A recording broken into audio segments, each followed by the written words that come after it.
All right, we're calling to order the meeting of the Oak Hills Park Authority, Thursday, February 17th. It is 7 p.m. We will start with roll call attendance. We'll start with Rayanne Bromark. Here. Jennifer McAllister. Here. Alan Dutton. Here. Carl Dickens. Hi. Denise Brown is present.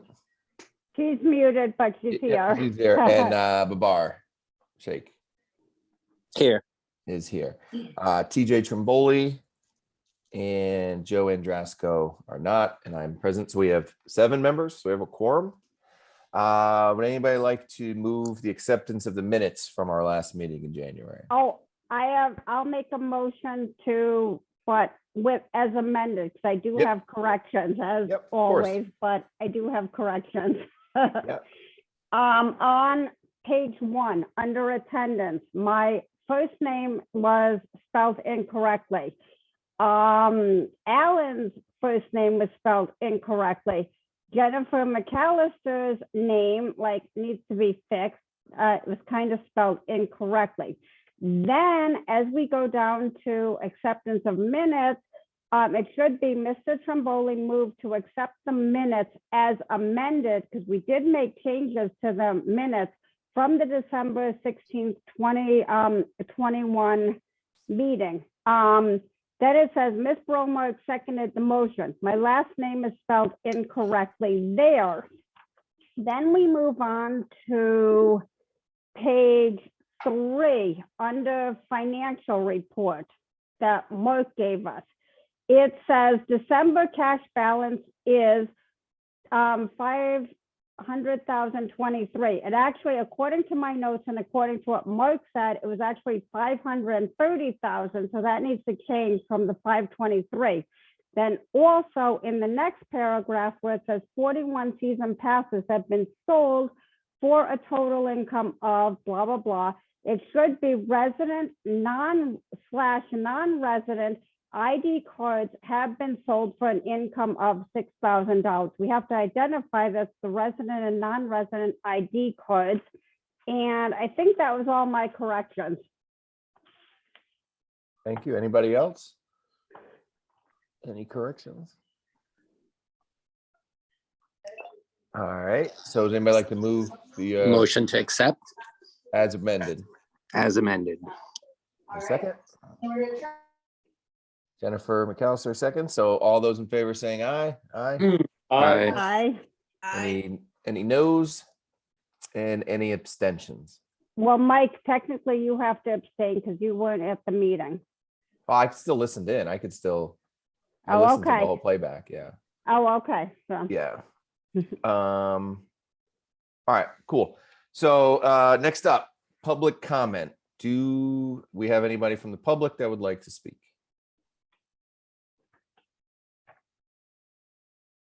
We have one hand up.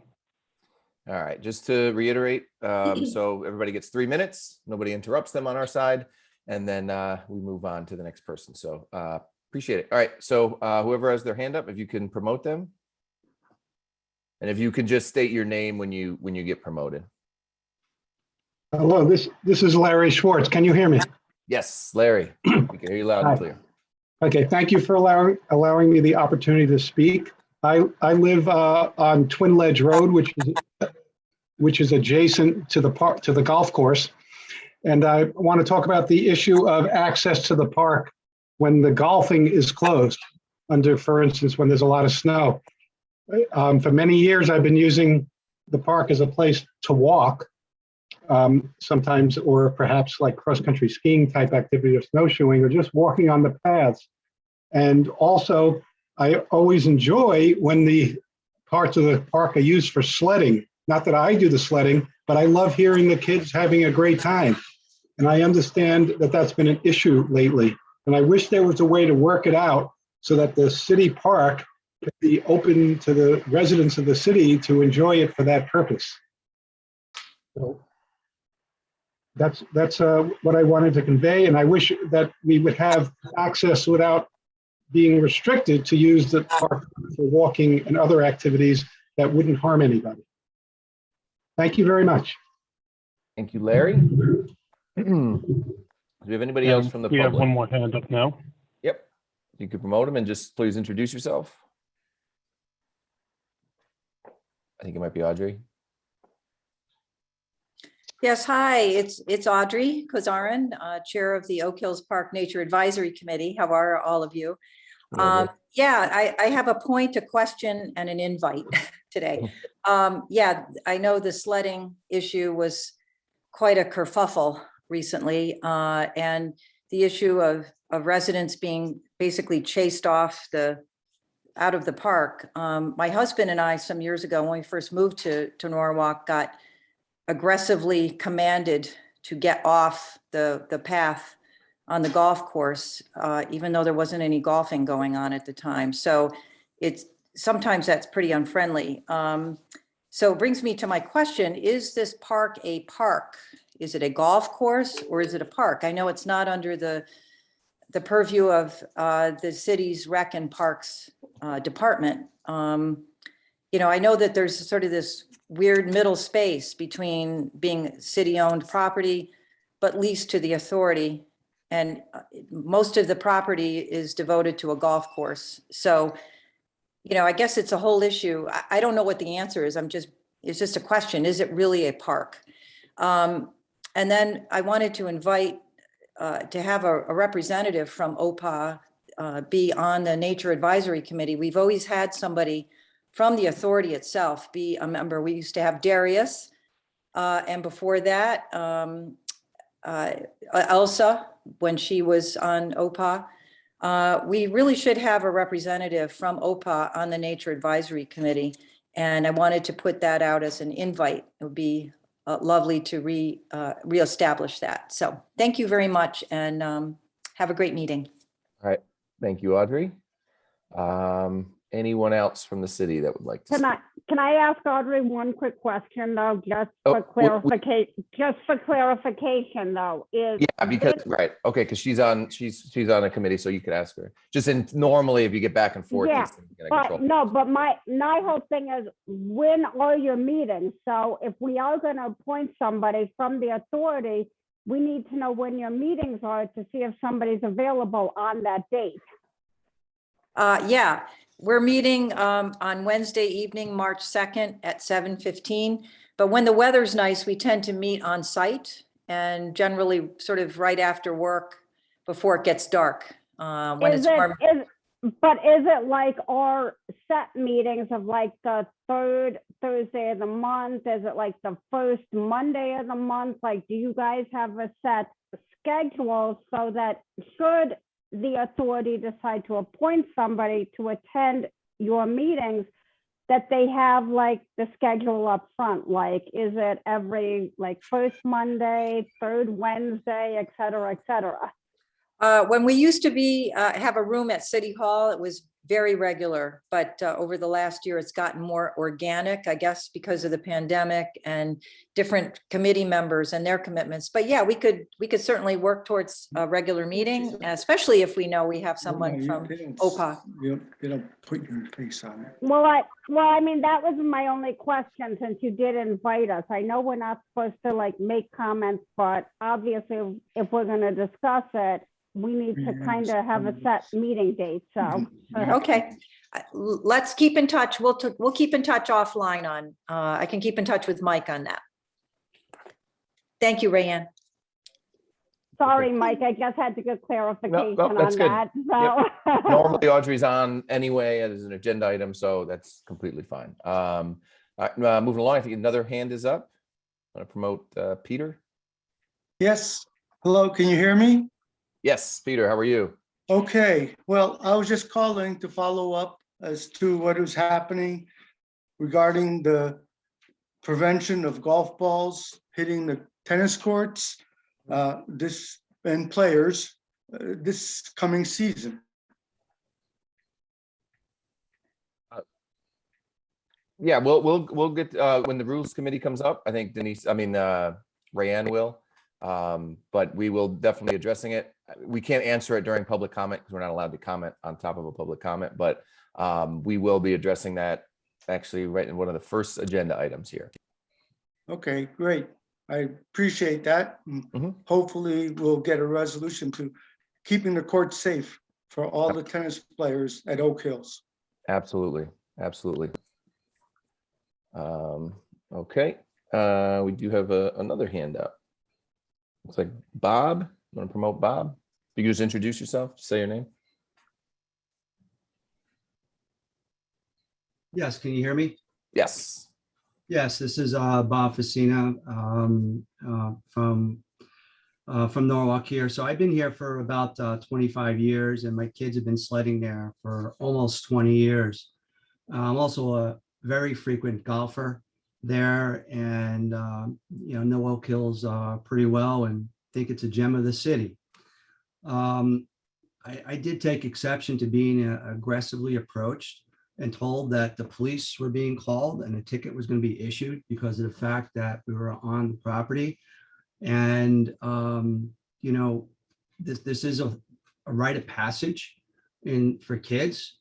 When you think about what they've been through over the last couple of years, being outside and enjoying what should be out there in terms of a park, hills, sleds, wherever.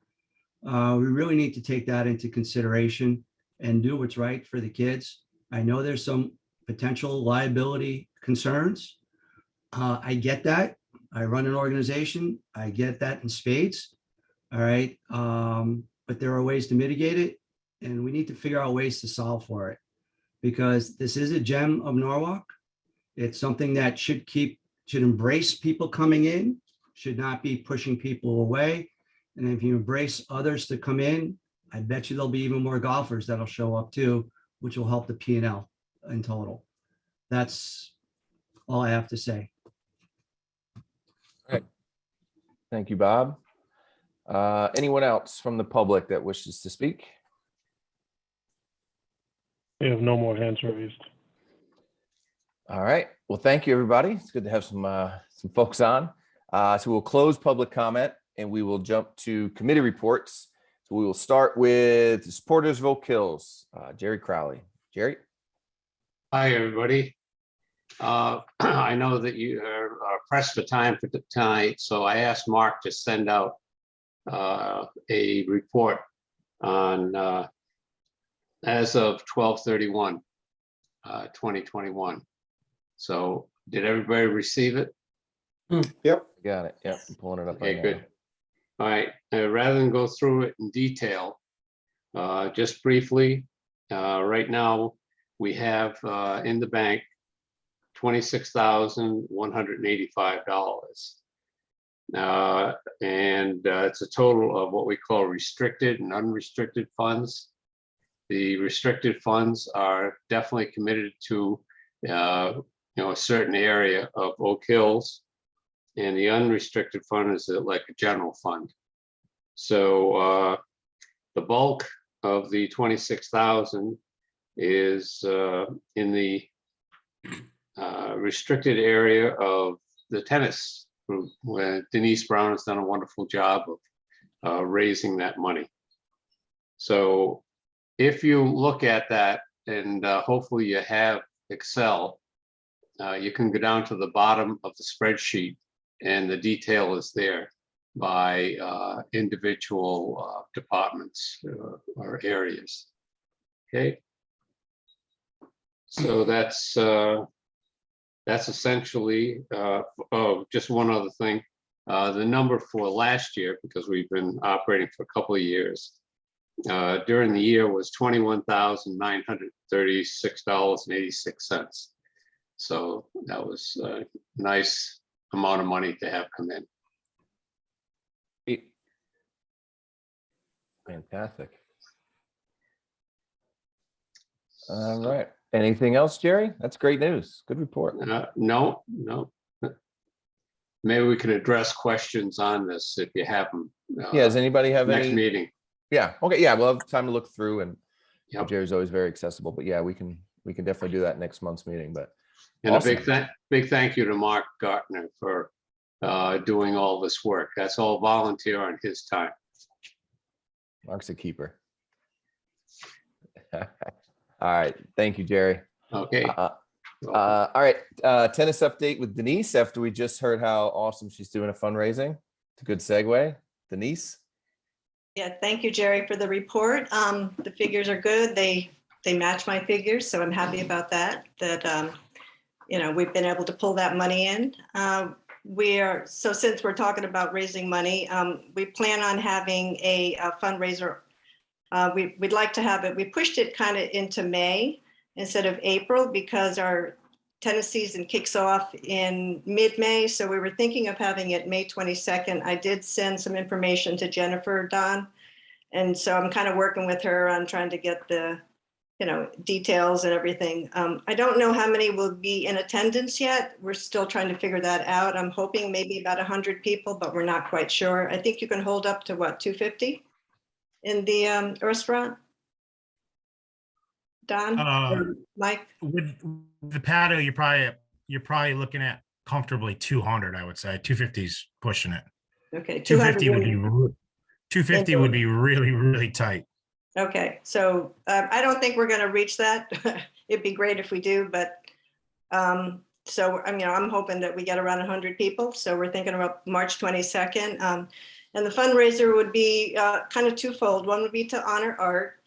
I was hoping to actually move forward and trying to find if we can get a bench in his honor put on the premises at the tennis facility.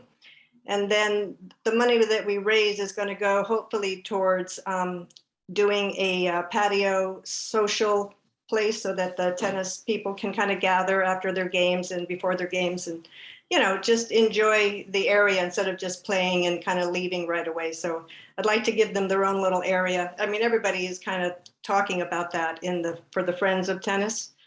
So that's one of the goals that we have for raising that money. Yeah, and like I said, I'd like to donate the food for you to help, save some costs for you so you can more money. Yeah, that would be a tremendous help. I really appreciate that, Don. So of course.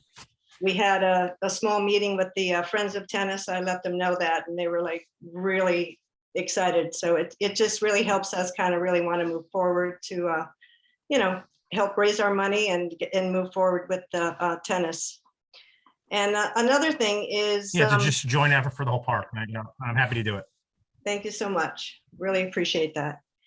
And then I had a little meeting with Jim. We have a proposal that he signed. It's a small amount of money. It's like $500 to help us find the septic tank. And we have a date for the meeting for the fella to come out. I think it's March 1st. And so, Jim is all for that. So we're going to try to find exactly where the septic tank is. We don't really, Jim's been kind of poking around thinking of where it should be by this map that we have, but the map is very old and we don't even know if it's the right location. So that's going to be pretty important to find out that. And then I've also been working with Jim to move forward with the water problem. So we don't have an estimate of the water problem yet, but we do kind of figured out that there's going to be probably, if we can do this, we're going to do 3 wells. It's going to gather the water and then it's going to be traveled out either into a leaching field, or Jim suggested that maybe we pipe it out on the opposite side of the deuce courts and drain the water out over the ledge. So there's a couple of possibilities, but we don't know the cost yet, but we're kind of moving forward to kind of figure out what to do. And I think, Jim, you said you were going to try to find some contractors to kind of move forward with that. We had our first one stop in today and I took them over there, and it's a very simple job, just a time-consuming one, which is why I'd like to tackle it. But with everything we have to do on cart paths, we just won't be able to get to it this year, at least before the season. And it shouldn't amount to a heck of a lot of money, but it is something that's going to make a huge difference for that tennis area. And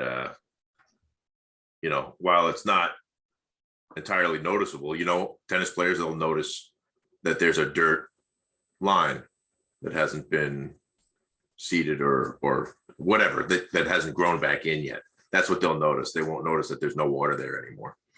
But it will make a significant difference, and it will enable you guys to build a patio over there or some kind of place to gather.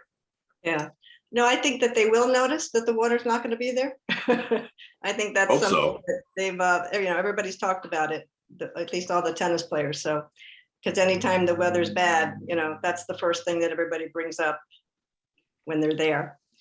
So, we're still trying to figure that out, but moving forward. And then Jim and I did touch base about the golf balls on the tennis courts.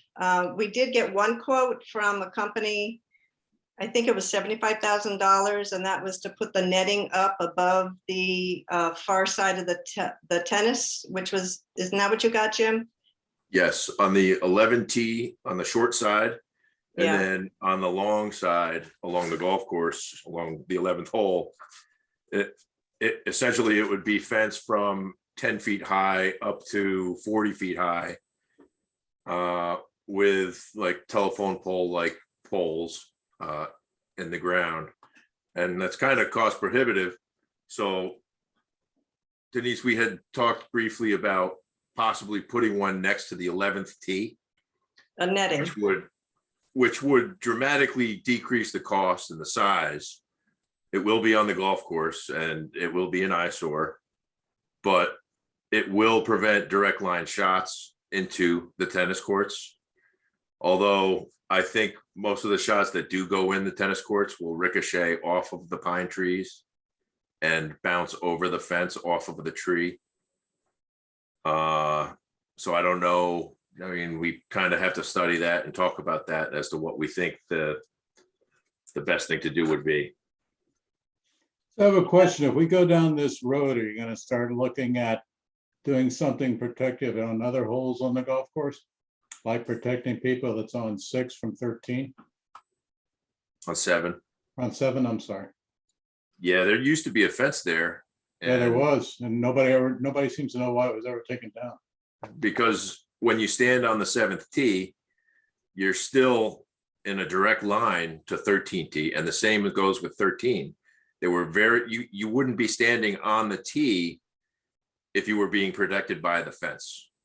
Meaning, when you're on the tee, there is no protection with those leaning fences that we had. And that's why I took them down. So what about now? I don't think I have heard of anyone getting hit. I think that there's probably been some close calls, but I think that there were before the fences were taken down also. So. But to my point, again, this is just Rayanne commenting, but to my point is in previous years, yes, we did have the fence there, okay, in previous years between 7 and 13. And I was actually playing with a couple of guy players, and me and my female friend were up at the top of the hill by the women's tees on 7, and we were actually hidden behind the trees of like the halfway house, and I still got hit by a golf ball like on the 7th tee, and Ed at the time while he was there was well aware of it. So I do think even if we're going to discuss the 11th hole like fencing, we do definitely need to do something between 7 and 13, because yes, there is a possibility that regardless of where you are in that area, you will get hit, because I personally got hit. So Well, how about the 11th tee box and the fairway going up to 10? It's the same thing. It's wide open. There's some trees there, but their balls come over there all the time from the 11th tee box. I mean, you could pick any hole and it's going to happen. That's my point. It is a golf course. That's my point. The beginners do come to the municipal courses, so. I think the difference between golf, tee to tee, you've got golfers there. When you go from hitting the ball and going into nobody's expecting a ball to go into the tennis court, and you're not going to shout 4 because people aren't going to hear you. So I think it's more important to get the tennis courts taken care of rather than the other areas, just off the top of my head. I'm going to have to agree with that. Yeah, I think a lot of people would agree with that.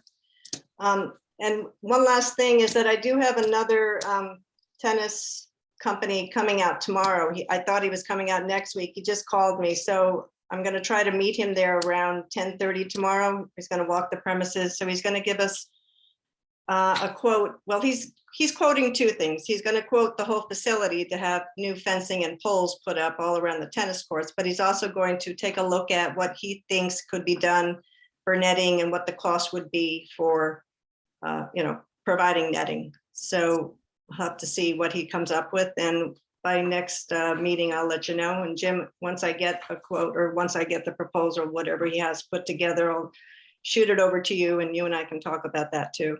Sounds good. So quick question, how will the drainage be able to get done before the season starts, do you think, Jim? We're hoping. Okay.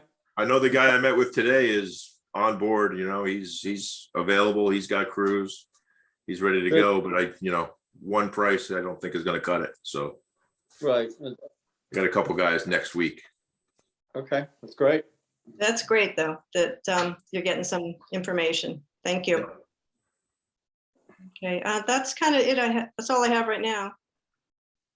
All right, Okay, cool. thank you. And I apologize, when Jerry, are you still there? Because Carl had raised his hand earlier, and I just want to make sure he gets a chance. I'll deal with it later. I'll deal with it then. Okay. All right. Rules committee update, Brianna. I know you guys haven't necessarily met yet, but just a little update on where that committee stands and what you guys are up to. I do finally have a committee. My committee consists of Jennifer McAllister, TK Trempoli, Don,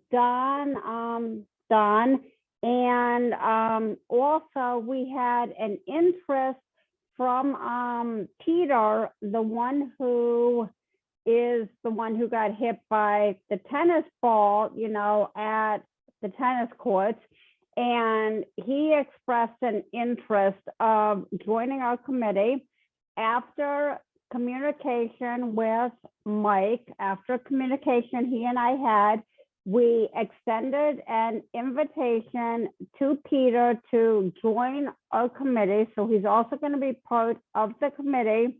And based on also Paul's email that he sent us from Troll golf management, golf course, whatever it was, but based on Paul's information he sent me, we can now I have now an official committee. We can actually set up a meeting, go through the documents Paul sent to me, see if we want to adapt any or all of it or parts of it, make our own forms. But now I can actually set up a meeting because I now have a committee. Cool. Good. Progress. Awesome. Looking forward to it, Rianne. That's right. Got a dream team there. Looking forward. So Jennifer, you weren't missing an email because I was still working through issues to get the committee together. So I hadn't heard anything back. So I hadn't heard anything back, and I thought I missed it or I dropped the ball because I've been traveling for work. So that's why I just wanted to make sure. No. Mike and I actually had issues to deal with prior to me officially saying I have a committee and start working on it. So I had an issue to deal with Mike and we dealt with that. So now I have my committee and we're done. Ready to go. Awesome. Rianne, I have a question for you. Yes. So is the rules committee going to be, is it something that has already been put together and you're extending it and rehashing things and looking at things and adding to it, or is this a brand new? No, technically the way I understand it, Mike and Carl can correct me if I'm mistaken in what I am saying, but from what I understand, we are doing a brand new committee, just totally out of the blue right now, to try and set forward policies and procedures for any incident that happens on the golf course. So we have a procedure going forward like the incident at the tennis court. So even if it happens at the golf course or the tennis court, whatever, we actually have a policy and procedure in place with like forms and actually documented procedure of how we are going to handle these types of situations going forward. Am I correct, Mike and Carl? Yeah, so the bylaws have a section of different committees you can have. One of them is a human resources / policy committee. So it hadn't been in existence since I've been here, but I think when we were going through this, the issue of the tennis courts, that's where I felt like it fit in. So it's a new committee, but technically as part of the bylaws, it's something that could have been there for forever. Does that So make- just for an FYI, this committee, like a regular club, is called a house committee. And it deals with a lot of the member issues or the issues that come up. And Rhiannon, a lot of times, you can't have a written policy for every single thing that comes up. So what this committee does in a lot of clubs is, if an issue comes up, be it member discipline, be it something going on, the committee looks at it and addresses it. And if there's something written down, great. If there isn't, they come up with a solution, and they're the people that decide upon it and stuff like that. That's how it's worked in a lot of other clubs. I believe anything that comes out of that committee still has to come to the full authority to vote on, anything that's an actual policy change. So yeah, I mean, that's, just like it's common council, there's committees, but ultimately it comes to a full vote. But I agree with you.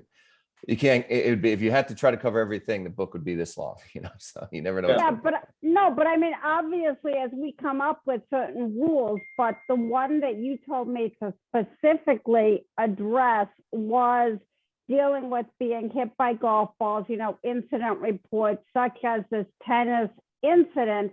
But I mean, as we come up with other rules and things, et cetera, yes, all of this has to be sent before you guys for approval, before it goes into like policy or procedure. We're just a committee to try and come up with some way to simplify the process, because if you go back to all of our records, we have never had this done for numerous years. So we're just trying to like simplify the process now, is my understanding.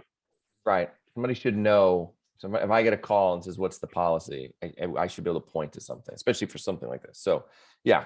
So I think you're both completely right on that. So I appreciate you taking an L, and Jennifer and Don and TJ and Peter for volunteering for that. But as I said, now that I have my full committee, and you and I spoke, Mike, and we discussed the last issue of establishing my committee, now I can like set up a meeting and we can all like go forward. So for our March meeting, I will have a better update of like where we are, where we're standing, et cetera, et cetera.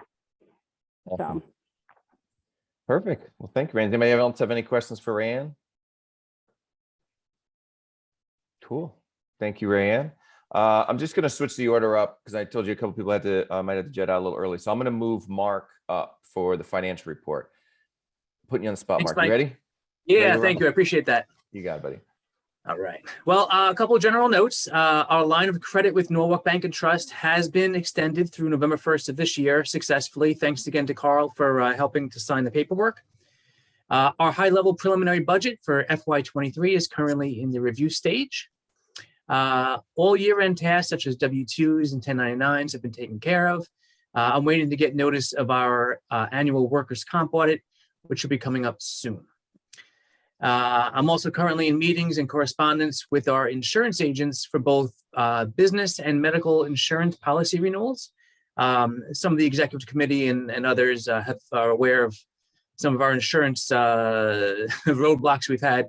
But I just saw the numbers today. It looks like we are in fact going up about 10% increase in our business insurance, which is good compared to what the alternatives were.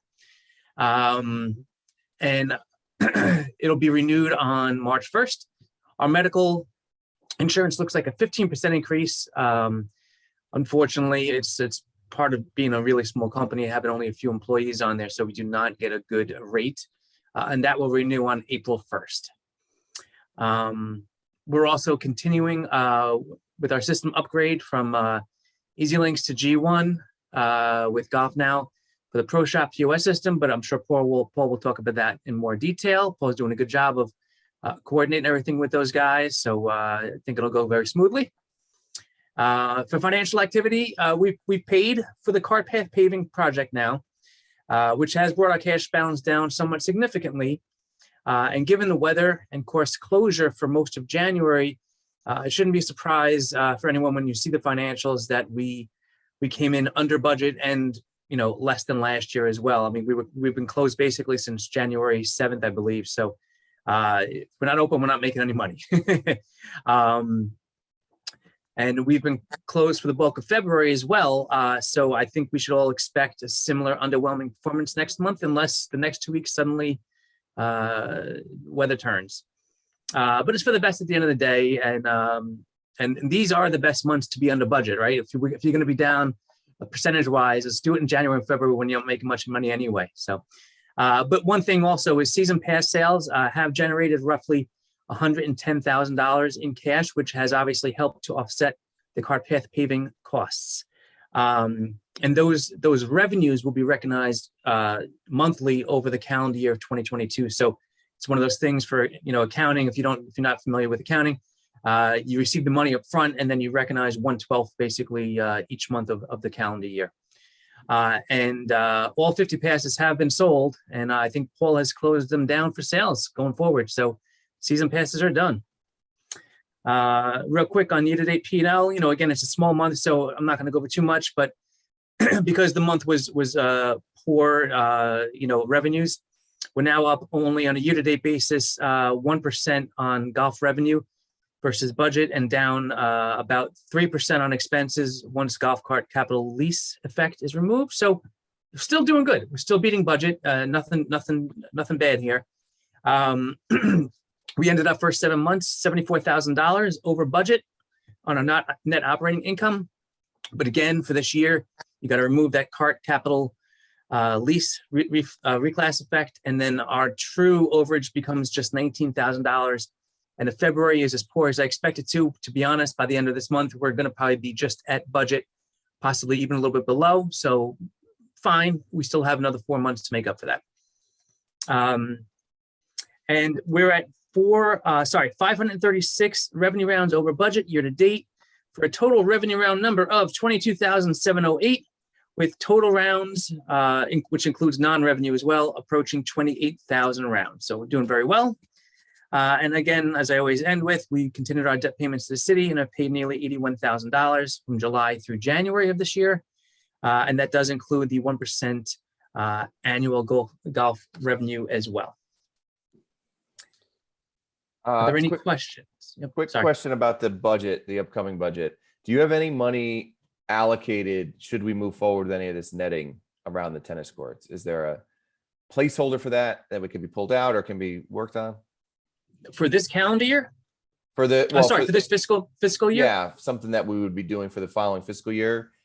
For the following fiscal year, there is nothing set up yet. So that is something that we should all have an internal conversation on. I do, as I go through the, when I said the budget, the preliminary budget, it's a very quick process. It's kind of just guesstimating some numbers and putting it out there.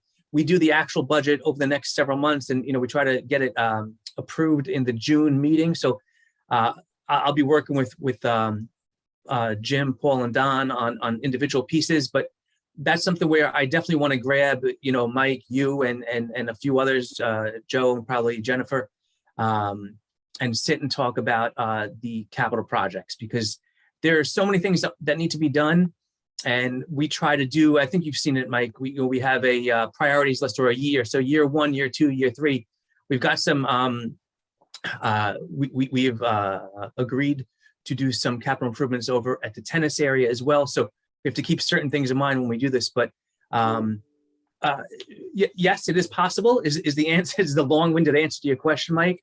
We just have to sit and discuss. Have a priority list. Yeah, absolutely. It should be on the list since we've discussed it so much, whether it fits into the budget or, whether it's part of a 3-year plan, whatever that might be. I just want it to be, because we've talked about it. So. Okay.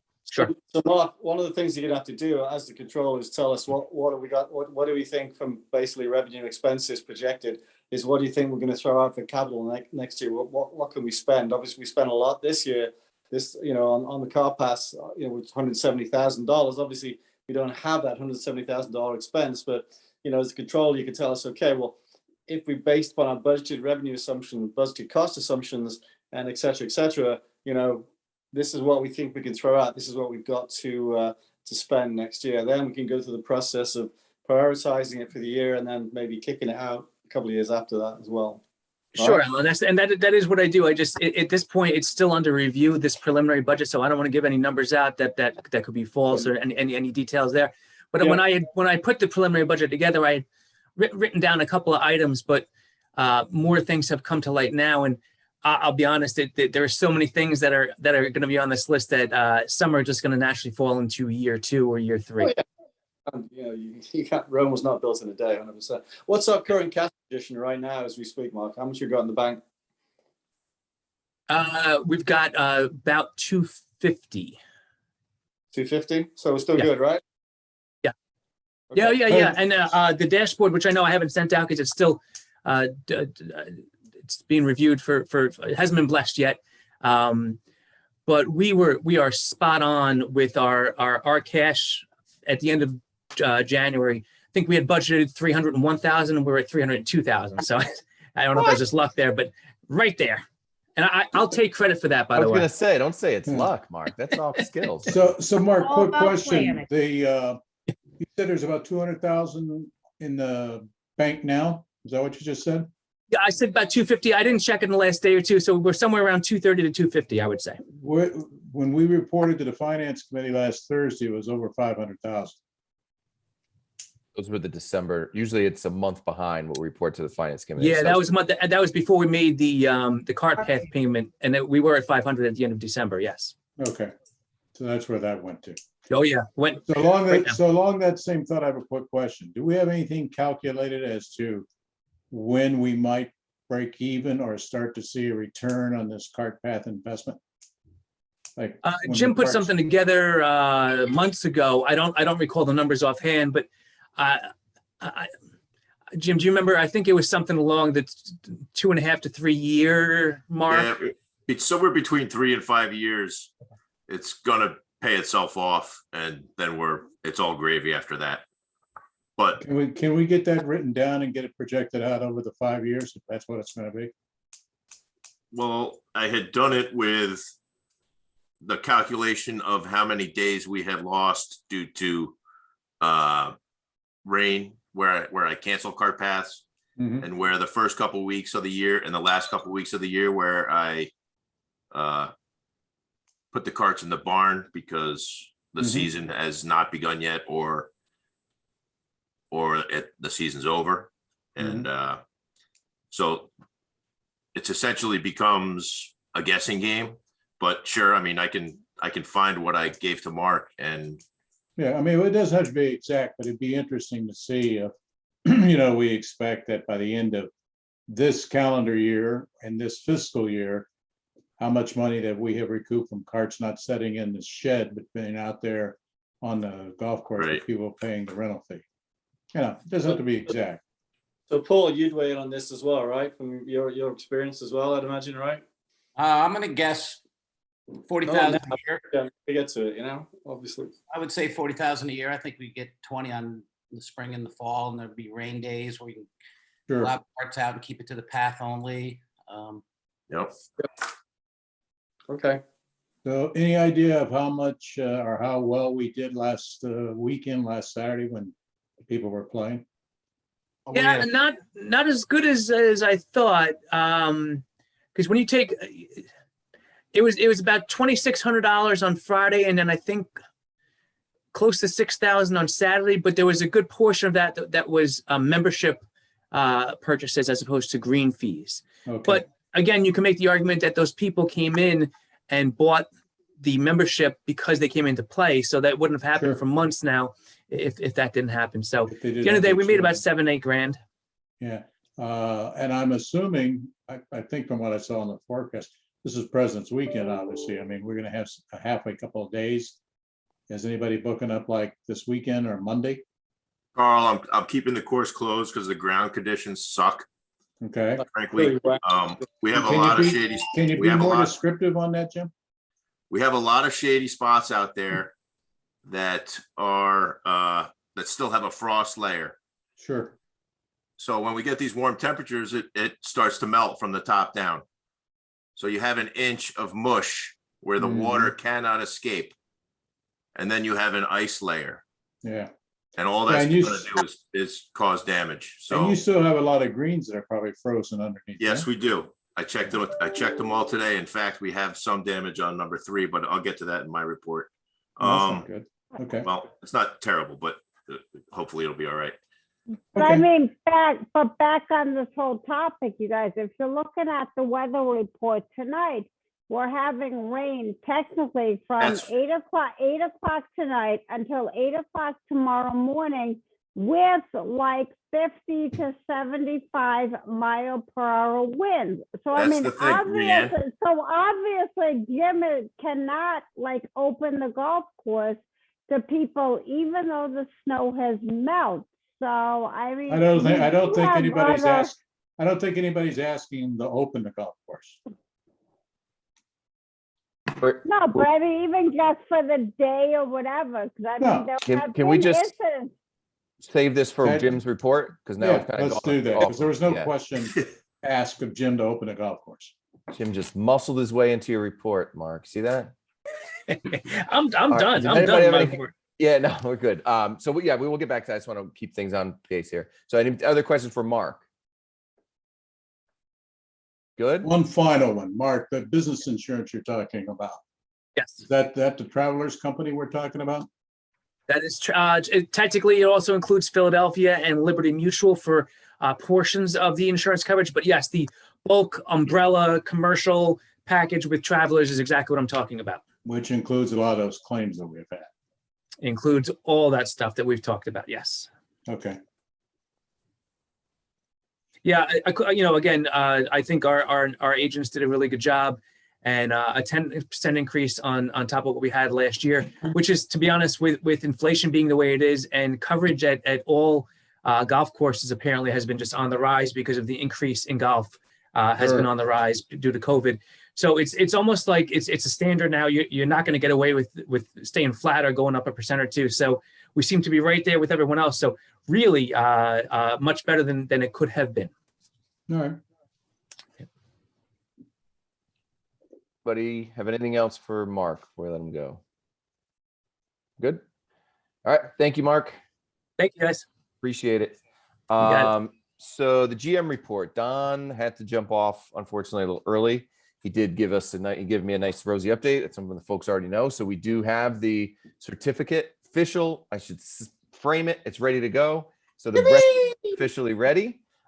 His plan is a soft opening the weekend of March, with a definitive, definitely a full opening for St. Patty's Day weekend. So that would be the weekend of the 17th. So do a soft opening, obviously work all the kinks out with the official opening being there. So meets the deadline of before our official golf season. So that's good. What's the date for the soft opening, Mike? He just said the first weekend in March. So I Okay. believe that's like the 4th. Okay. Yeah, because that's what we told council last week. It was the 1st of March, but that's close enough. Yeah, the 1st falls on a Tuesday. So Yeah, that's close enough. yeah.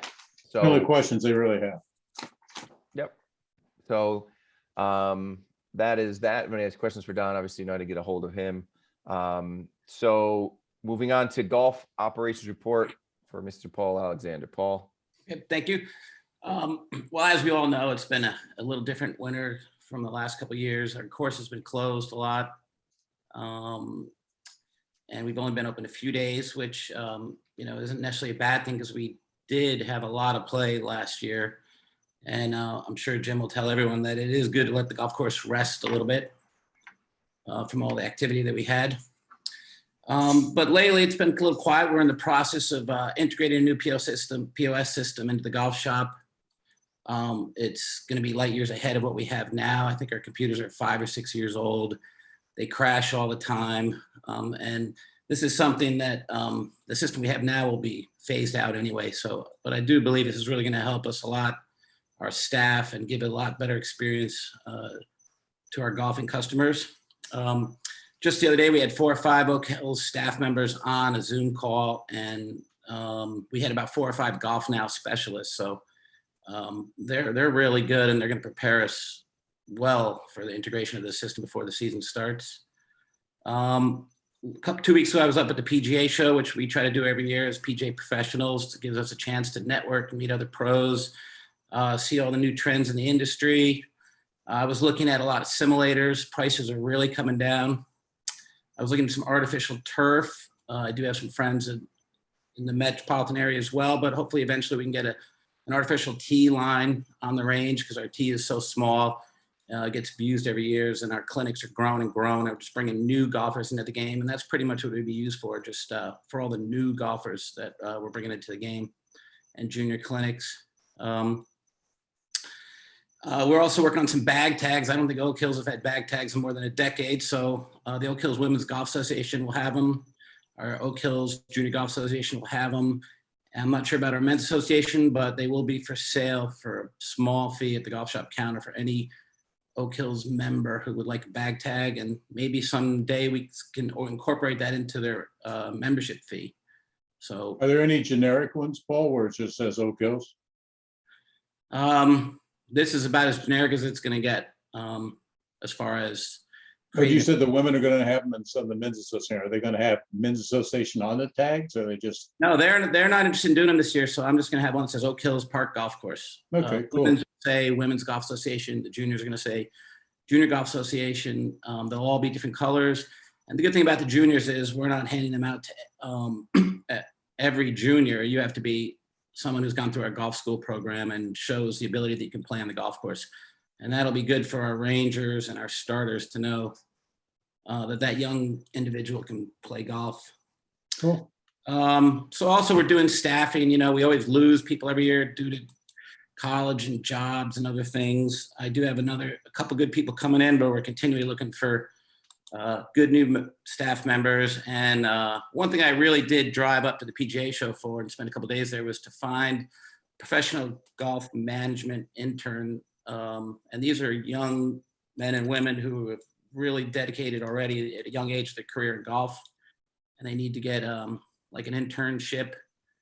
So if, you know, it doesn't look so good, but at least we're in the system with numerous schools. I probably met with 15 different schools there from all over the United States, as far as away, New Mexico, California, Idaho, and everywhere. And it's, you know, like any other industry, it's not easy getting people. There were 35 clubs looking for assistant professionals in the metropolitan section right before Christmas. Other than that, I have 17 outings confirmed for 2022. And we have a lot of August open. So if anyone has any friends or knows anybody who wants some outing dates, August is open. But other than that, we're pretty full. August is always a little open due to everybody traveling and getting back to school and things like that. And they probably played in a lot of outings by then anyway. So, but that month is open for us. Just on that topic, and it'll be a part of a larger discussion maybe at next month's meeting, but what are we thinking about doing for the Mayor's Trophy? Well, I have that down here too. You know, I think we should definitely, we're going to have an opening day for the men. The ladies always have one. I'd love to see a Memorial Day, a Labor Day, a July 4th event, a parent-child event. But I think the Mayor's Trophy would be one of the most important events of the year. And I know, as we talked in the past, that's something we have to start early. We got it. Yeah, I want to get a committee formulated on our end. Mike, can I just make 2 comments here? Because first of all, I understand your point of establishing the Mayor's Trophy. However, the entire committee who is sitting here right now has to know you and I are physically done as of like June of this year. So as of our June meeting, like Mike and I are completely done. So the mayor has to appoint 2 other people. So yes, we still have to keep this like tradition going on. However, you're losing two key people like Mike and I. So Mike, I had to admit it. I had to say it. So I'm sorry. Well, yeah, I think somebody, we're going to need some folks to step up on the authority to help, because there's a lot that goes into the sponsorships and the organization and, working hand in hand with Paul and that stuff. So it's not part of the agenda. I just want to throw it out there because I do think there should be something officially on the agenda for next month about who's sitting on that committee, and where we stand and dates. Because if we wait past next month, it gets to April and it's going to be too late. So waiting for volunteers from the authority to step up. Guys, I'm sorry. I can't volunteer. I'm literally going into like after my 4 months left. I've done my 6 years, this is my last year of 6 years, which the city of Norwalk like allows us to do. So no, I'm totally done, guys. So don't rely on me. All right. We need some fresh blood in there. All right, cool. Paul, anything else? All I'd end on saying is that through the National Golf Foundation, there's some incredible stats and golf's really looking good. I think more people played golf in the United States in 2021 than ever before. And until 2020, golf really wasn't always doing so well. So in fact, it's just been the best in 2 decades, these last 2 years for us. And, one of my goals is just to little by little, inch by inch, try to keep upgrading the customer service at Oak Hills and the golf experience. They really do talk about the retention of the game. So like anything else, we got a lot of new golfers in this game, and now we just got to keep them here. And they have choices. And I do want to remind people that this year we did raise the price for kind of a peak time who's a non-resident. They're going to be paying $82. Last year was $79, so that's 82 sounds different than 79. So I just want to make sure that we can make sure everyone is happy when they come and play Oak Hills. Then if anybody has any questions, I think that's all I have. Awesome. All right, thank you, Paul. Sure. See any hands raised? All right, back to you, Jim. You can pick up where you left off, or start from fresh, whatever you want to do. You could start by unmuting yourself. I'm sorry. Step 1, unmute yourself. Then you can go. There's not much going on at the course. We're just about finishing up with interior work, including, we're painting and fixing up the staff lounge, which has been long overdue. Otherwise, the supplies, they're almost done. We just got a couple more garbage cans to clean up and paint. And we're done inside, ready to go back out.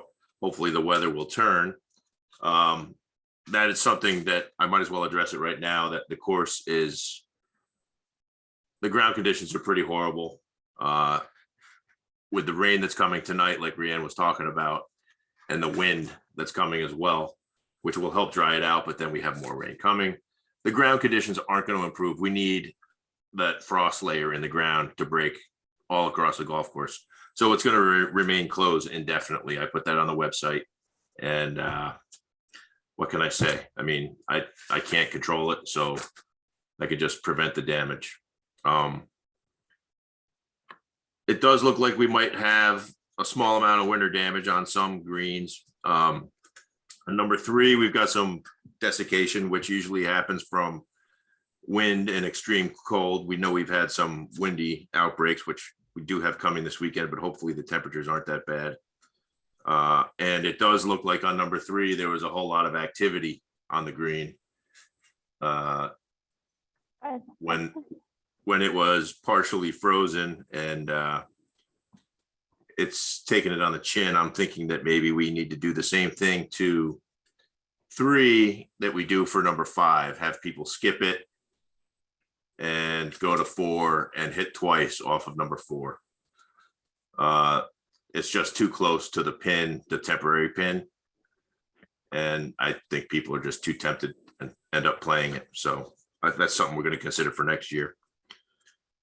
I need to get a vote tonight for the completion of the cart path on 7, we need to vote to have the actual asphalt put down. Just in case the plants open before the next meeting and they're ready to come out here and pave it first thing, hopefully. So the cost was $11,300. And I'm gonna ask for the vote now, just in case. Anybody want to start that up, or I'll make a motion. We vote on it to add the $11,000, finish the whole. it's $11,300? Well, Mike's got the $300. He'll throw it. Get that in my back pocket. He's got that now. But I mean, it doesn't make any sense. I think, as Alan mentioned earlier, I think $170,000 and we don't spend 11 to finish all 18. Right. If it's- Maybe that'll send good karma and they'll open the plants up soon. I'll second this motion because I know how much we need it done, so I'll second it. Okay, so the motion is to approve the 11,300. Is that the right number? So it's in the minutes. $11,300 to complete the asphalt. Should the plants open back up? So all those in favor? Can I Go ask a ahead. question? Absolutely. Sorry. Yep. Can we do a not to exceed 11.3? Or does that really matter? Can I agree with Jennifer. Can we actually make it to maybe like 11,500 just in case when they actually do it, the actual project, prices go up, with their inflation, insurance, et cetera, et cetera. Can we make it like a little extra and saying like the work can be done if it's under like whatever amount we give. So I'm thinking we like give it up like maybe another $200. Hey, Mr. Chairman, Yes. may I amend my motion? Sure. I'd like to make a motion that we vote on finishing the asphalt as soon as possible in the cart path on 7 and give the window that it is up to Jim's discretion and up to $12,000 without us having to vote on it. Anybody second that? I do a second that, so yes. Okay, so the motion now on the floor is to approve an up to $12,000 for the completion of the asphalt. Any other questions before we move it to vote? All those in favor signify by saying aye. Aye. Aye. Aye. Any noes? And any abstentions? So it passes unanimously. Very Cool. good. Thank you, everybody. Anything else, Jim? Yeah. So remember how in August I was asking for approval of the purchase of some Fairway Mowers? I was doing it early because of the COVID debacle, supply chain, blah, blah, blah. Well, the salesman, I got in touch with him the other day just to check in and see when they'd be arriving because it should be by the end of March, right? Well, we're not going to get those mowers until June. Wow. And this particular Toro is asking us to think differently about how we're going to buy things for now. So what they're asking us to do is to plan a year or two ahead, which I've been working on, but I'm not done yet, as far as our equipment needs. And we can sign a contract with them and hope for delivery in a year and a half, is essentially what they're trying to tell us. But if we don't want it by the time that year and a half rolls around, then we get out of it at no penalty. So I may bring something up next month that for the following fiscal year, even though we're going to have no capital purchases in the 22 year, which, well, I guess we got the blower, but it kind of ruins the plans here. And You're talking in the 22 calendar year. Our fiscal year, which ends in the end of June. Right. So we only had one small capital equipment purchase, and it looks like we're not going to be making any payments until next year for that we're supposed to start this year. You know what I mean? Yeah. Okay. Assume you spoke with Mark about that. mean, I don't I know haven't, what I that just does to got that Mark's budget. information yesterday and I hadn't had a chance yet, All right, but just the accounting of that. I don't know how he carries all that. The expenses we're allocating it now for, well, it's just, I don't know. I don't- about- I don't think that there's any bad effect of this because we're just not making payments that we were supposed to be making already. Yeah, well, he Right. can adjust it into the actual screwy June to July type of thing, I think. Okay. But So now I'd like to actually, this whole sledding debacle, we can actually lead into the old business, new business. I would like to read a couple of rules that are on our website. And it has to do with the golf season and walking on the golf course. And I'd like to read it word for word. I'll try to do it quickly. Okay, so under our rules, the golf season is: the regular season runs approximately March 15th through December 15th, contingent upon course conditions and weather as determined by the golf professional and general manager, golf course superintendent, and with the concurrence of the Oak Hills Park Authority. The main office opens approximately 30 minutes before the first scheduled tee times and closes at 7 p.m. on weekdays, weekends, and holidays during the regular season. The winter season is approximately December 16th through mid-March. Regular or temporary greens, if deemed necessary by the golf course superintendent and golf professional / general manager, will be used until the regular season opens. The course will be open on a day-to-day basis, contingent upon course conditions and weather, and as determined by the golf course superintendent and general manager. And then we skip to the section that was made when we opened the nature trails, and it's simply labeled nature trails. It says, there are nature trails located at Oak Hills Park for hikers. Walking on the golf course, parentheses, other than playing golf, is not allowed. So, I mean, that alone, I mean, it doesn't matter what you're doing out there. If you're not playing golf, you are walking out there. And I'm just trying to protect the golf course. And then there is something in the Norwalk City Code about the Oak Hills Park Authority. It's subsection 73-1, paragraph B. The Oak Hills Park Authority is created for the purposes stated in section 7-130A, parentheses D of the state code, as they relate specifically to public golf courses, including restaurants and driving range and the maintenance and protection of the Oak Hills Park. Nothing herein shall preclude the authority from providing for other forms of public recreation listed in such subsection on any land which may be acquired for the primary purpose of golf, and the authority shall seek to maximize the recreation and park use of Oak Hills Park. Now, Rhiannon, can I finish, finish. please? Can I finish? This does not tell me what to do. With all the issues that we've been having, I'm afraid that we have one more claim that I won't have a job next year. So, of course, in my best interest, I'm going to do what I'm going to do. But this is saying that the authority can absolutely say that, yes, this is allowed. No, this is not allowed. It's up to them. Now, we're not going to get any revenue from sledding, obviously. It seems like all we're going to get is headaches from a potential claim. I know that there are spots out there where they are sledding that have rocks sticking out of the ground. And now, if one child hits a rock with their head because they've gone head first down the hill, of course,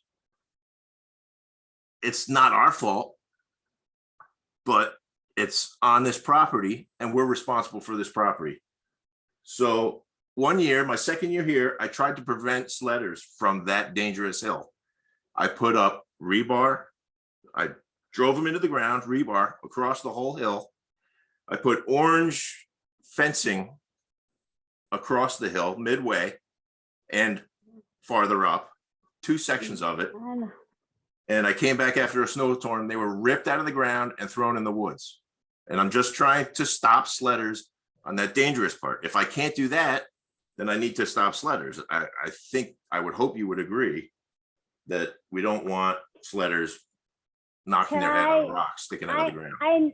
I know So we can- I know we're going ahead of like a discussion. However, but before today's like meeting, I actually, as me being a legal professional, did actually look up like statutes, you know, et cetera, which I have once we get to that point of the meeting. But I do agree with Jim. I'm like, look, we are a golf course. Okay, there are issues of destroying our greens, our tees, et cetera, you know, but, and then yes, there is a liability issue. Yes, we have to discuss both like scenarios.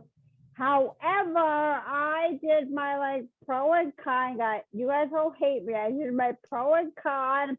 I have statutes. I have case law. I have like, so when we get to this, you guys can like just sit and listen to me for I don't know how long, but yes, I came prepared, guys.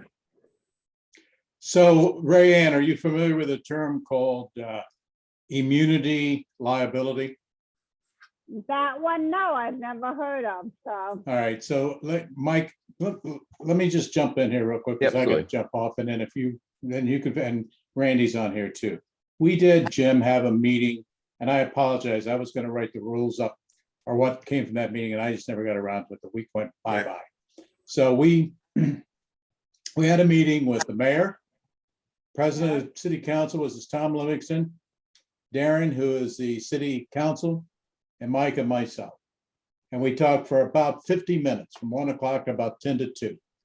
Basically, we came away from that meeting with both the council and the mayor saying, you guys are in control of the park authority, which has responsibility for the park. You can do whatever you want. correct. So the other thing too, Jim, and I was going to tell you, and I know you're always a little uncomfortable with this, you don't have to play policeman, so you don't have to go up to anybody and say, excuse me, but you're not allowed to be on here right now because it's Yeah, like that's- you're Okay, let us, just let Carl finish. trespassing or- Okay, So let's you- just not so- talk over each other.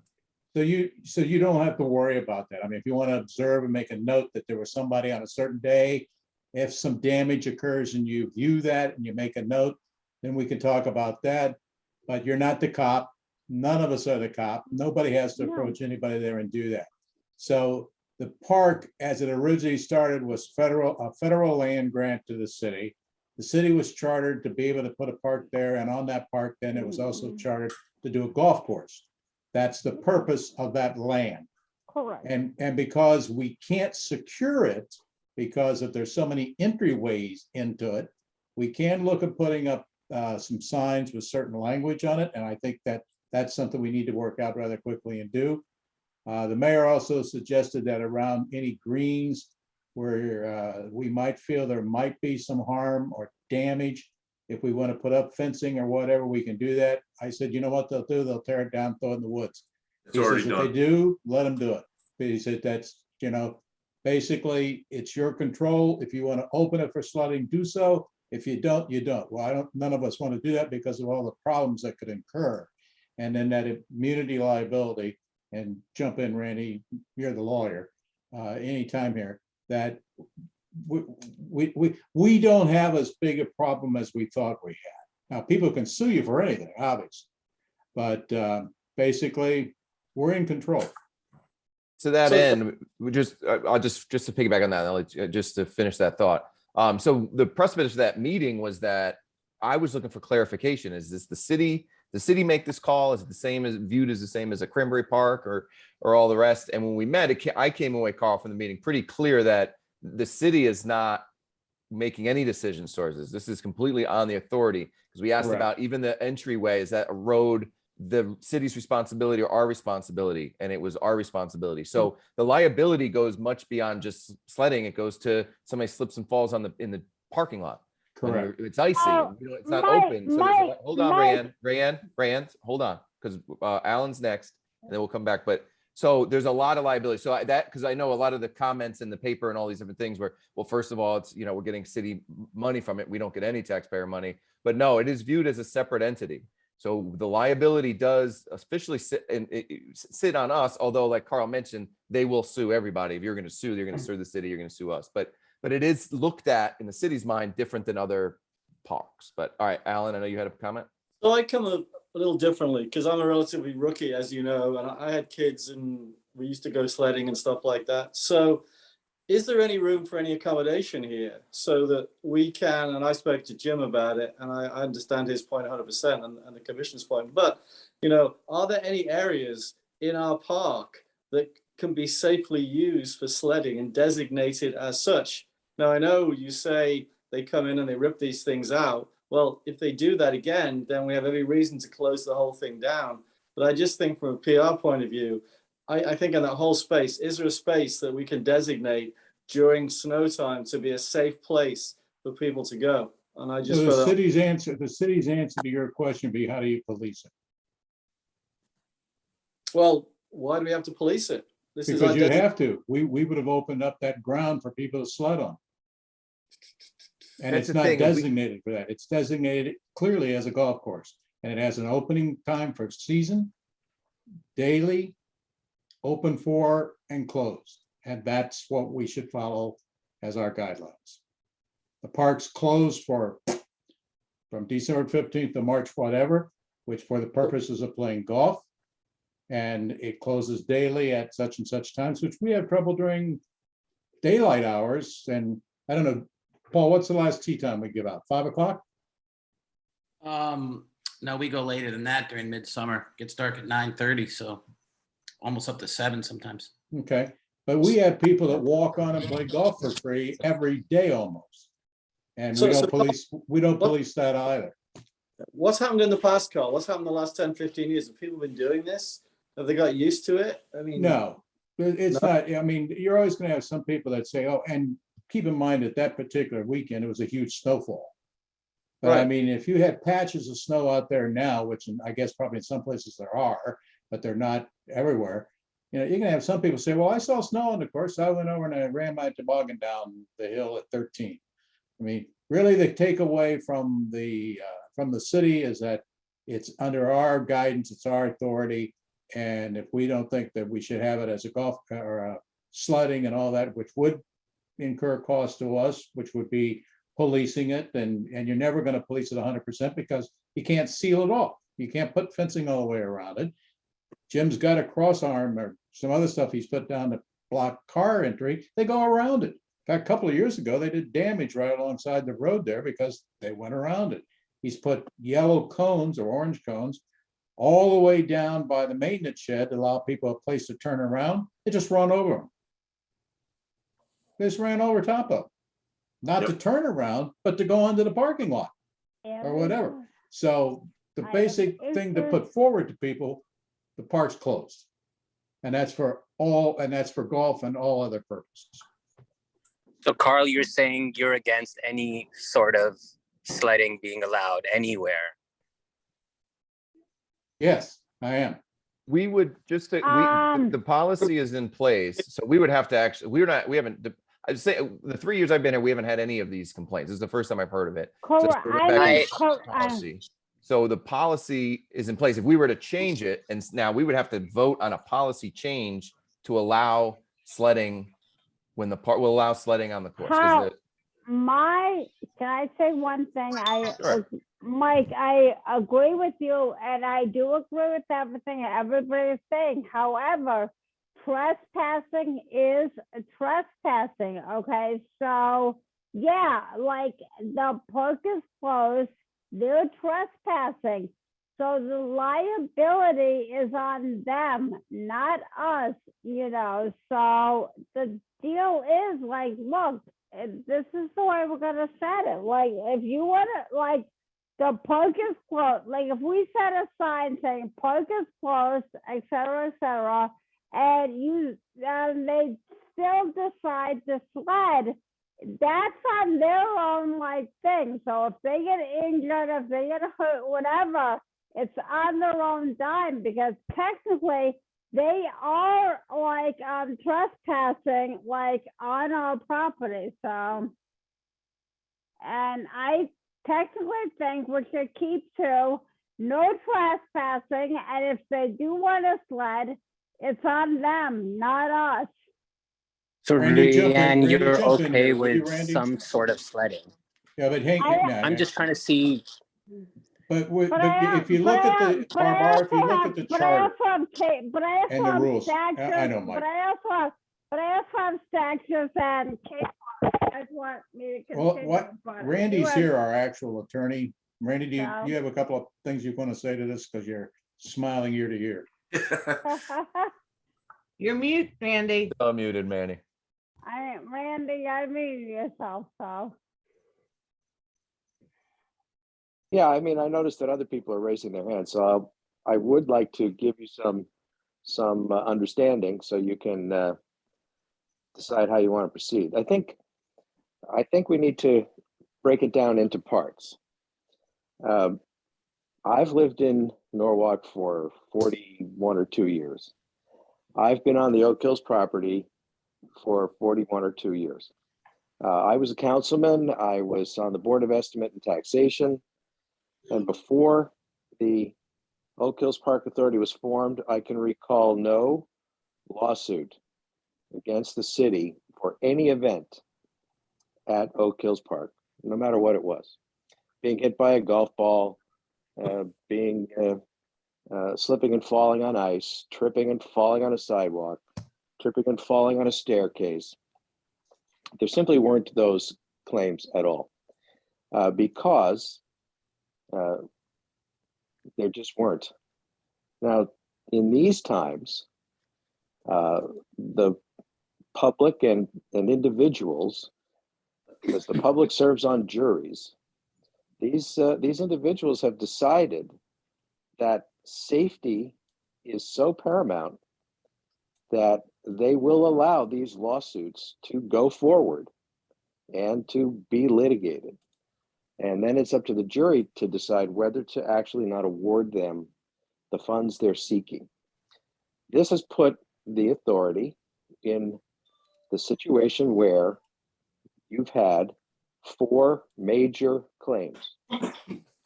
The loss of eyesight, another head injury case, and several sprained ankles.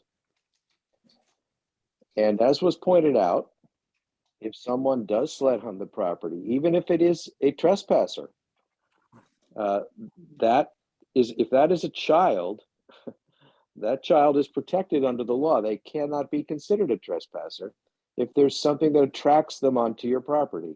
So a nice snowing hill has attracted them there. There's an infinite number of legal principles that allow these lawsuits to proceed. And so we're in a spot right now where the next major action can invalidate our ability to obtain insurance. And we would then be operating without insurance protection. So we don't want to do that. We probably couldn't even do it. So we need to consider taking steps that protect the authority from these types of claims. My concern with allowing sledding on the property is that if people come to the park, they're in the normal way, not from side yards, but if they come to the park down the driveway, we aren't regularly plowing and sanding that driveway. We try to pay attention to it, but it doesn't get every aspect of it. Then they park their car. Let's assume that the driveway and the parking area is plowed and sanded. Then they get to the walkways that take them where they sled. Those are paths, and under the law, they would have to be just as plowed and sanded as the driveways and the parking lots. So if you did want to take a part of the golf course and say to people, this is the permitted sledding area.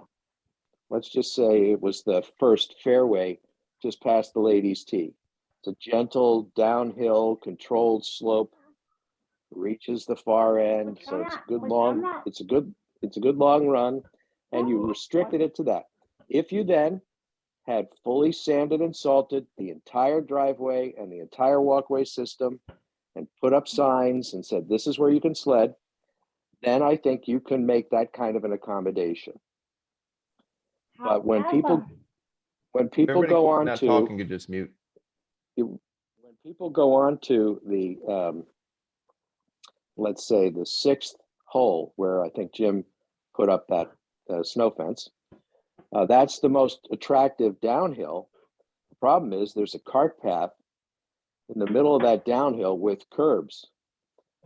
And now you've got an improvement to the ground that we built for golfing purposes that can and would likely lead to some kind of a sledding incident on that hill. So the law that exists with regard to public property, that where the owner is not the town or the state is immune, is unimproved property, unimproved.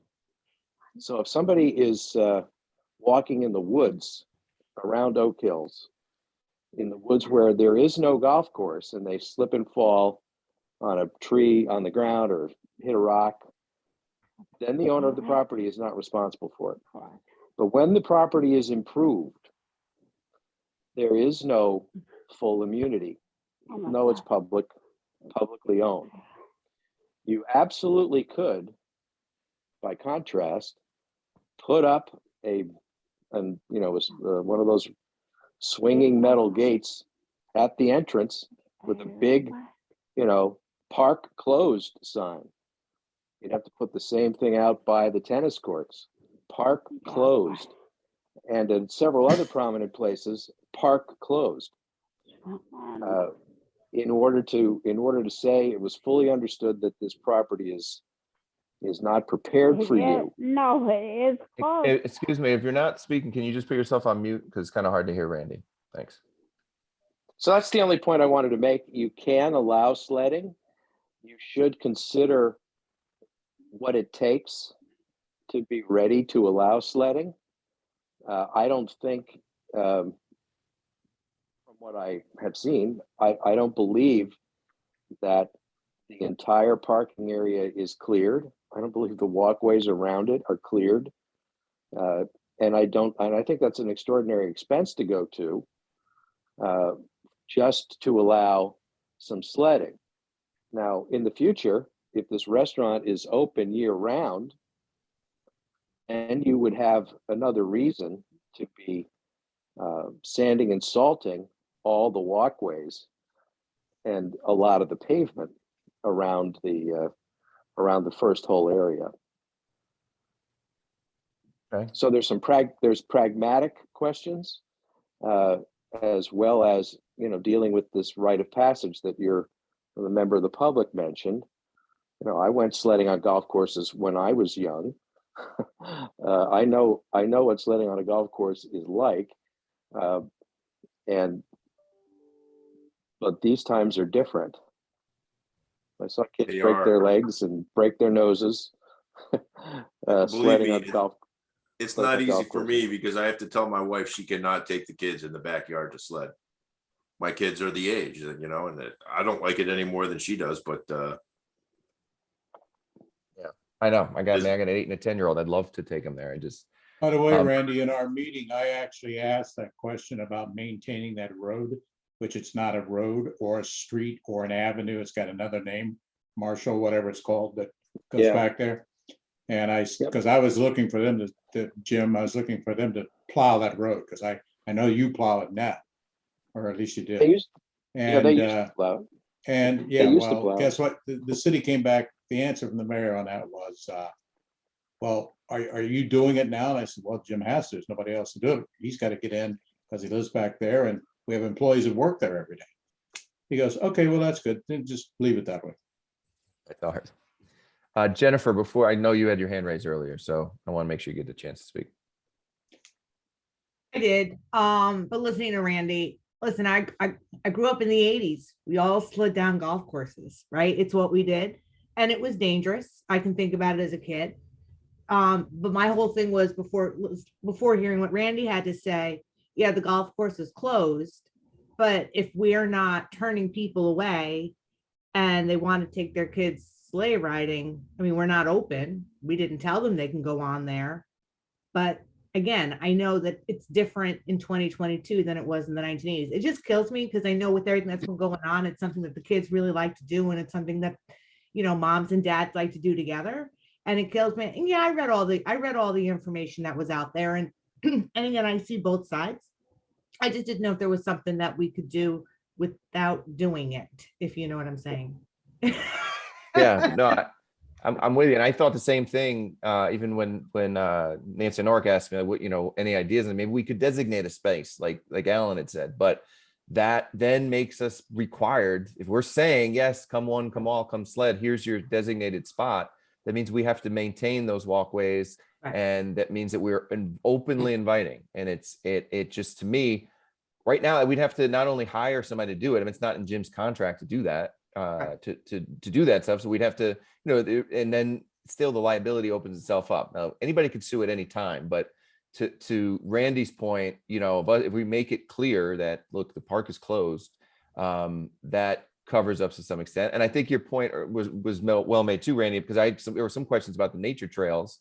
So the way I'm understanding what you're saying is the nature trails are a separate entity in terms of our liability if people wanted to go walk around there in the wintertime, because that's untouched land. Is that correct? If I'm understanding that? Or well, you're in a gray area there because you created the path.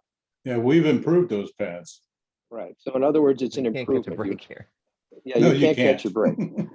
And you should know that, this is also kind of a state law situation. For example, in Vermont, you almost can't sue a ski operator because they know they will be going out of business if everybody that breaks their leg sues them. So there are very limited exceptions where you can sue a ski operator, but you can still do it. Unless the lift falls. Well, some kind of real egregious mistake. And in other states, you can have people sign a liability disclosure form where they take the risk. This is a risk you're agreeing to take. You're on a golf course, you can be hit by a golf ball. You're on a sledding slope, you can break your leg, you can lose your life. And in other states, those notices are valid. They are not valid in Connecticut. Connecticut specifically rescinded the civil law concept of assumption of the risk. No one can be made to assume a risk in Connecticut, no individual. So these are all laws generated by people up in Hartford, many of whom are in the business of obtaining justice for the injured, as they say. So these laws are on the books, and many people don't know about them. You can still go to places and be asked to sign a liability waiver. They aren't valid. They're not enforceable. They probably do prevent some people from suing them because they think they can. Right. They do suggest, Randy, as you know, they do suggest we put some signs up. Well, you would put up signs: no skating, no sledding, no supervision, and you'd be trespassing. They were pretty clear about they want the word no trespassing. Yeah, who said that? Darren. Well, that's interesting because if you choose to call it trespassing, you certainly couldn't enforce them on any kind of a trespassing ticket. I don't know. That was, I'm not sure about that, because that was the mayor actually brought that up, that we don't want to threaten anybody that you're going to go to jail, but you could be subject to fine if you're doing it, and particularly if you've been asked or you leave and then you come right back an hour or two later and you're back there, then you could get a ticket. But nobody's looking to do that. It's just, well, that's fine. Yeah, but if you're going to do that, you got to really sort of mark the perimeter the way a standard large property owner does. That's it. I the mean, perimeter. there's no way we could secure all that property. Right, just mark it just along the perimeter, stick a no trespassing sign up there. All right, I got to sign off. So, Yep. Yeah, this was just on, but I appreciate it, Carl, and it's just all your work on setting that meeting up. This was just on for a discussion item, when the, news came out about this and there's back and forth, I figured it was just easier to just have an open discussion. Yep. Anybody from the public can make their comments. I think, everybody's points.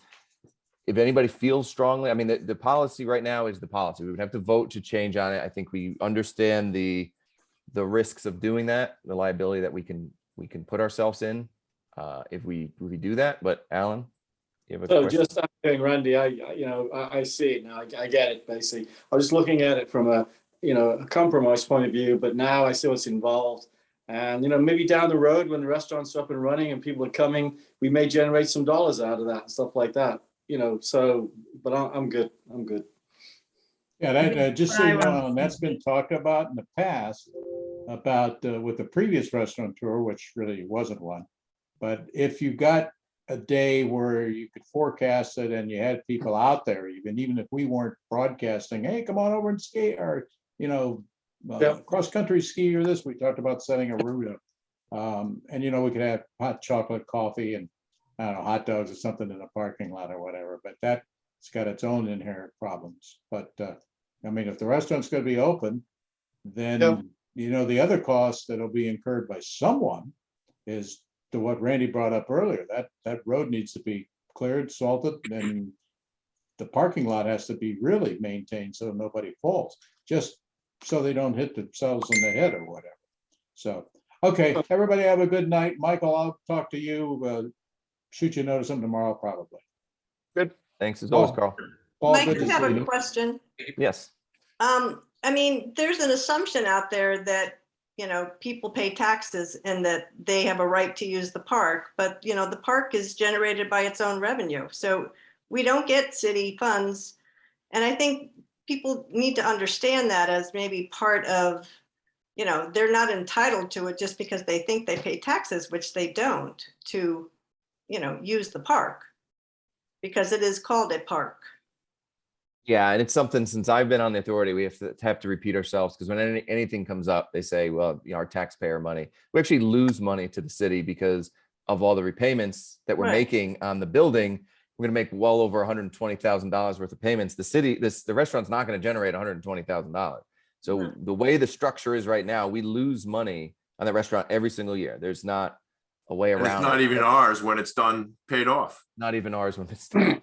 So, right. So that, I think that goes a lot to your point, Denise. Like, it's hard. I don't know how many times we could say it. I preface it every time I talk to folks on the BET, but it just, I can't get people. Well, maybe something needs to be put once we get things with the rules committee and everything.